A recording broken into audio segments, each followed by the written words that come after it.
कपड़ा व्यापारी को सकुशल लेकर लौटी पुलिस। व्यापारी को उसके मिलने वालों ने बनाया था बंधक। पवन जैन लगा रहे थे बैटिंग ऐप में पैसा।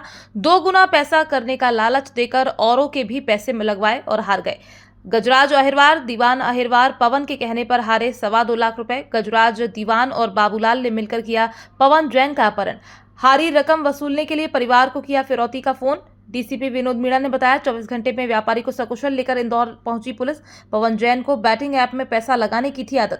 मिलने वालों को पैसा 2 गुना करने का लालच देना बना अपहरण की वजह। व्यापारी जयपुर गया ही नहीं था, गजराज के साथ राजगढ़ में बैटिंग में पैसा लगाया।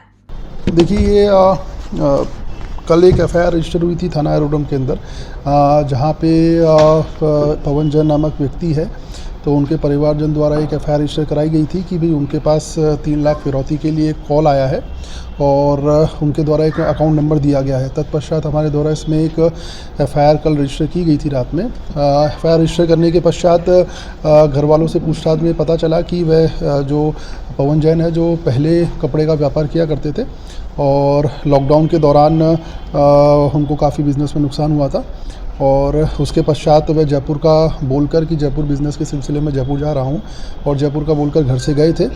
तत्पश्चात उनको जब ये कॉल रैंसम कॉल जो आया उसके बाद वो थाने पे आए थे। हमारे द्वारा इसमें देन एबडक्शन की एफआईआर तुरंत कायम कर ली गई थी थाना एरोड्रम में। उसके पश्चात टीम हमारे द्वारा लगाई थी। इसमें जो अकाउंट नंबर हमको मिला था उसका हमने टेक्निकल एनालिसिस स्टार्ट किया था। टेक्निकल एनालिसिस के आधार पर इसमें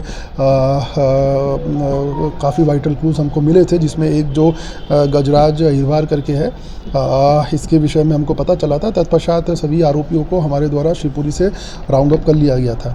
राउंड अप करने के पश्चात इसके अंदर जो कहानी आई वो इस प्रकार से थी कि ये जो पवन जैन था, ये जो गेमिंग ऐप्स होते हैं, बैटिंग ऐप्स होते हैं, उसके ऊपर बैटिंग करता था और 1 का 2 गुना, 3 गुना, 4 गुना इस प्रकार के पैसे कमाने का दावा किया करता था। तो जो गजराज अहिरवार था वो इसके संपर्क में आया था और इसके द्वारा उससे 50,000 रुपये बैटिंग में लगवाए थे, जो वह हार गया था। तत्पश्चात इन दोनों ने ये सोचा कि इस पैसे को रिकवर करने के लिए गजराज ने बताया इसको कि भाई उनके बाबूलाल वर्मा जो उनके फूफा हैं पत्नी के, तो वह भी कुछ पैसा लगाने के लिए इच्छुक हैं। तो ये लोग पचौड़ चले गए राजगढ़, जहाँ पे इन्होंने 1,75,000 रुपये वापस बैटिंग में लगाए पुराना लॉस रिकवर करने के लिए। इनके द्वारा उस प्रोसेस में वो पैसा भी हार गए ये लोग।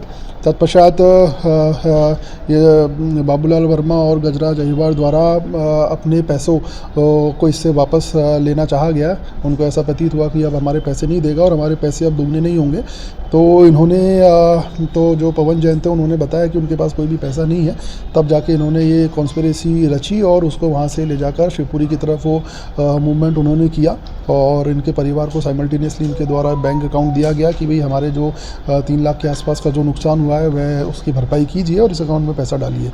तो इस पूरे ही प्रकरण में इस प्रकार हमने 3 आरोपियों को इसमें राउंड अप कर लिया है और साथ ही साथ जो जिसको अबडक्शन जिसका किया गया था उसको भी सकुशल इंदौर लाया जा चुका है। नहीं, टेक्निकली ऐसा ये अपने जैसे कि जो पवन जैन है ये बैटिंग ऐप खेला करते थे और लोगों का पैसा डबल कराने का वायदा किया करते थे। तो बेसिकली घर वालों को ये कह के कि भाई मैं जयपुर जा रहा हूँ बिज़नेस सिलसिले में, लेकिन एक्चुअली जयपुर नहीं जा रहे थे। ये एक्चुअली गजराज से मिले और इनके द्वारा 50,000 रुपये बैटिंग में लगाए गए। वो हारने के पश्चात ये देन फिर वापस राजगढ़ पचौड़ गए, वहाँ जाके इन्होंने 1,75,000 रुपये लगाए, वो भी ये हार गए। तत्पश्चात ये कि जो तीसरा बंदा है दीवान करके, उसके पास जा रहे थे 5 लाख रुपये लगाने के लिए। बीच में तीनों को जब ये प्रतीत हुआ कि भाई इनके पैसे डबल नहीं होंगे और तो अपने मूल पैसे जो गए हैं उसकी वापसी के लिए इन्होंने पूरा षड्यंत्र रचा।